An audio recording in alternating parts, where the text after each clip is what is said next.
एक दफा की बात है, बहुत दूर पहाड़ों और चमकते दरियाओं के दरमियान एक शानदार और अजीम रियासत हुआ करती थी।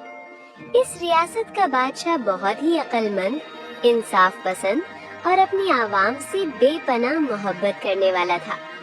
अल्लाह ने इस बादशाह को एक नहीं, दो नहीं, बल्कि 12 खूबसूरत बेटियों से नवाजा था। ये 12 प्रिंसेस अपनी खूबसूरती, अदब और शराफत की वजह से पूरी रियासत में मशहूर थीं। लोग कहते थे कि अगर फरिश्ते जमीन पर उतर आते तो शायद वो भी इन प्रिंसेस जैसी रोशनी रखते। मगर इन 12 प्रिंसेस के साथ एक अजीब और खौफनाक बात जुड़ी हुई थी। हर रात जब प्रिंसेस अपने कमरों में सोने जाती तो वो इतनी गहरी नींद में चली जाती कि देखने वालों को लगता जैसे उनकी सांस भी रुक गई हो। उनके चेहरे बिल्कुल बेजान, हाथ ठंडे और दिल की धड़कन मुश्किल से महसूस होती। किंग हर रात उनके कमरों के बाहर खड़े होकर कपकपाते हुए हाथ से दुआ करता और सुबह सूरज निकलने का इंतजार करता। जैसे ही सूरज की पहली किरण रियासत पर पड़ती, 12 की 12 प्रिंसेस एक साथ आंखें खोल देती, बिल्कुल ठीक, बिल्कुल जिंदा, जैसे कुछ हुआ ही ना हो। मगर रात का वो मंजर किंग के दिल को चीर देता था।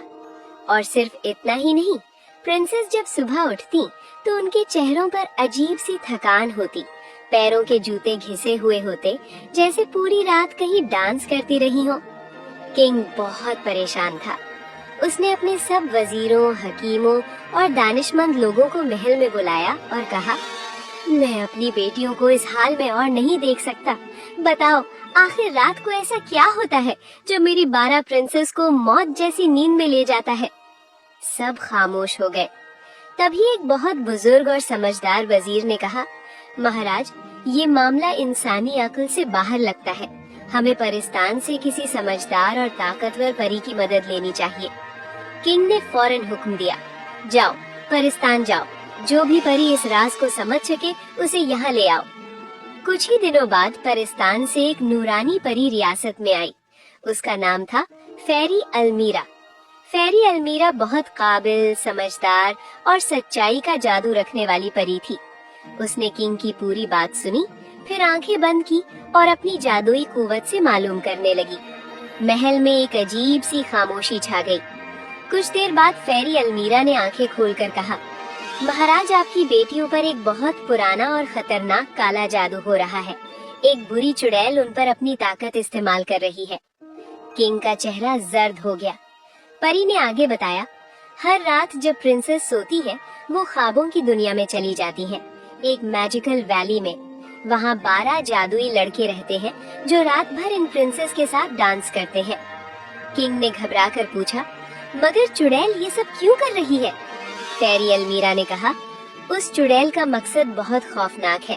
वो चाहती है कि 12 प्रिंसेस उन 12 जादुई लड़कों से ख्वाबों की दुनिया में शादी कर ले। अगर ऐसा हो गया तो प्रिंसेस हमेशा के लिए सोई ही रहेंगी, कभी नहीं जागेंगी। किंग की आंखों में आंसू आ गए। परी ने धीमी आवाज में कहा, ये सब बदले के लिए हो रहा है महाराज।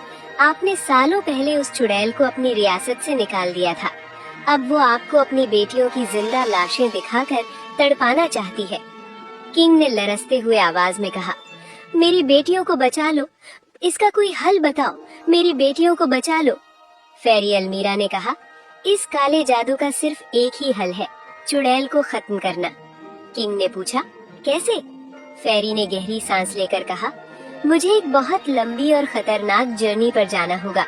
मुझे एक दूर वादी में जाना होगा जहाँ अमृत के जादुई झरने बहते हैं। वहाँ से अमृत लाना होगा। फिर? किंग ने पूछा। फिर मुझे चुड़ैल की काली घाटी में जाना होगा जहाँ एक बंजर सूखा हुआ दरख्त है। उस दरख्त की जड़ों में ही चुड़ैल की जान बंधी हुई है। जैसे ही अमृत उसकी जड़ों में डाला जाएगा, दरख्त टूट जाएगा और चुड़ैल हमेशा के लिए भस्म हो जाएगी। किंग ने हाथ जोड़कर कहा, फेरी अलमीरा, मेरी रियासत और मेरी बेटियां आप पर भरोसा करती हैं। आप इस जर्नी पर जरूर जाएं। और फिर फेरी अलमीरा सफर पर निकल पड़ी। उसका रास्ता आसान नहीं था। उसे खतरनाक दरिया पार करने पड़े जहाँ पानी बिजली की तरह गरजता था। उसे ऊंचे पहाड़ों से गुजरना पड़ा जिनके नोकदार पत्थर तीरों की तरह चुभते थे। आसमान से बिजली गिरती, तेज हवाएं चलती, मगर परी ने हिम्मत नहीं हारी। आखिर वो उस वादी में पहुंच गई जहां अमृत के जादुई झरने चमक रहे थे। उसने अमृत लिया और बिना रुके काली घाटी की तरफ रवाना हो गई। जैसे ही अमृत बंजर दरख्त की जड़ों में डाला गया, जमीन कांप उठी, दरख्त चीखने लगा और पल भर में चुड़ैल की जान निकल गई। चुड़ैल धुआं बनकर भस्म हो गई। उसी रात 12 प्रिंसेस ने सुकून की नींद ली। न कोई ख्वाब, न कोई मैजिकल वैली, न कोई डांस। सुबह हुई तो वो जाग उठी, बिल्कुल नॉर्मल। किंग की आंखों से आंसू बह निकले, लेकिन इस बार खुश प्रिंसेस एक नॉर्मल जिंदगी जीने लगी। किंग की परेशानी खत्म हो गई और रियासत में सुकून और खुशी वापस आ गई और सब हंसी खुशी जिंदगी गुजारने लगे। और इसी के साथ ये कहानी खत्म हुई। अगर आपको कहानी पसंद आई हो तो चैनल को सब्सक्राइब कीजिएगा। शुक्रिया।